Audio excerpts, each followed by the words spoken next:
தந்தி TV நேயர்களுக்கு வணக்கம். இன்றைய திரை விமர்சன நிகழ்ச்சியில் நம்ம பார்க்க போகிற திரைப்படம் கேங்கர்ஸ். சுந்தர் சி வடிவேலு கூட்டணியில் பல வருடங்கள் கழித்து இந்த திரைப்படம் இன்று வெளியே இருக்கிறது. இந்த படத்தில் நடிகை கேட்ரின் தெரேசா, வாணி போஜன், அருள்தாஸ், அதேபோல் சந்தன பாரதி உள்ளிட்ட பலரும் இந்த படத்தில் நடித்திருக்கிறாங்க. இந்த படத்தோட ஒன்லைன் என்னன்னு பார்த்தா, ஒரு அரசியல்வாதியிலிருந்து 3 வில்லன்கள் 100 கோடி ரூபாயை கொள்ளையடித்து பதுக்கி வச்சிருக்கிறாங்க.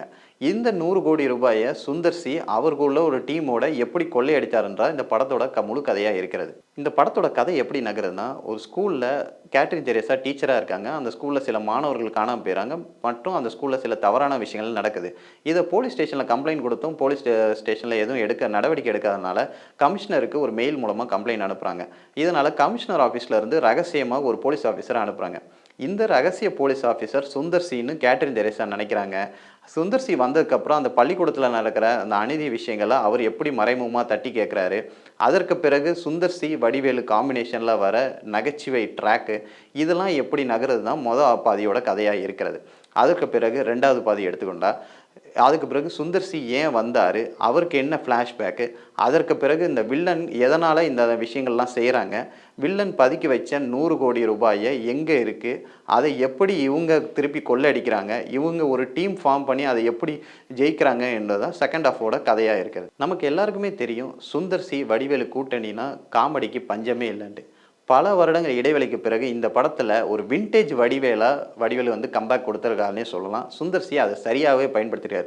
சுந்தர் சி வடிவேலு வர காமெடி ட்ராக், வடிவேலுக்கான பஞ்சு வசங்கள் எல்லாமே யதார்த்தமாக இருக்கறனால தியேட்டரில் மனசு விட்டு எல்லாரும் சிரிக்க ஆரம்பிக்கிறாங்க. அந்த அளவுக்கு பிரமாதமாக காமெடி ஒர்க் அவுட் ஆகிருக்குன்னே சொல்லலாம். படத்தோட இன்னொரு ப்ளஸ் என்னன்னு பார்த்தா, வடிவேலு சுந்தர் சியோட காமெடி சீக்வன்ஸ் ஃபர்ஸ்ட் ஹாஃபும் சரி செகண்ட் ஹாஃபும் சரி பிரமாதமாக ஒர்க் அவுட் ஆகிருக்கு. செகண்ட் ஹாஃபில் ஒரு வீட்டில் கீயை திருடுற போல சீக்வன்ஸ் வந்து யதார்த்தமான நகைச்சுவையை வெளிப்படுத்திருக்கனால வின்டேஜ் வடிவேலை பார்த்த மாதிரி ரசிகர்கள் கைத்தட்டி சிரிக்கிறாங்க.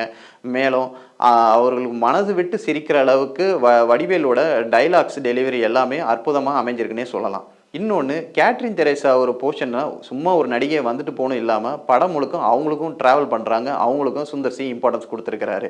படத்தோட நிறைய ப்ளஸ் பார்த்துட்டோம். படத்தோட மைனஸ் என்னென்னா, பழைய படத்தோட சுந்தர் சியோட பழைய படத்தோட ரெஃபரன்ஸ் நிறையாவே இதில் தெரியுது.